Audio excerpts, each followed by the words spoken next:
तुम्हाला माहितीये का, दत्तात्रेयांच्या दुसऱ्या पूर्णावतार म्हणून ओळखले जाणारे नृसिंह सरस्वती महाराज नेमके कोण होते?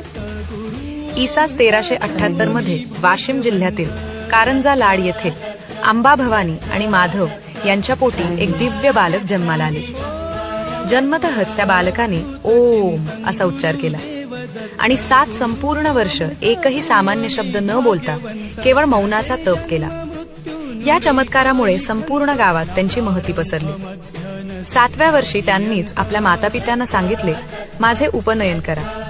आणि उपनयन होताच त्यांच्या मुखातून वेदांचा अखंड झरा वाहू लागला. तेव्हा सर्वांना समजले, हा साधा बालक नाही, हा अवतारी पुरुष आहे. वयाच्या 8व्या वर्षी त्यांनी मातापित्यांचा आशीर्वाद घेतला आणि बद्री केदारच्या दिशेने प्रवास सुरू केला. काशी येथे त्यांना वृद्ध संन्यासी कृष्ण सरस्वती भेटले. त्यांनी नरहरीला संन्यास दीक्षा दिली आणि ते झाले नृसिंह सरस्वती. उत्तरेत शिक्षण पूर्ण करून ते दक्षिण भारतात परतले. प्रथम करंजा, नंतर त्र्यंबकेश्वर, नाशिक, परळी वैजनाथ, औदुंबर आणि शेवटी अमरापूर या गावात ते 12 वर्ष राहिले. ह्याच अमरापूरला नंतर नरसोबाची वाडी म्हणून ओळख मिळाली.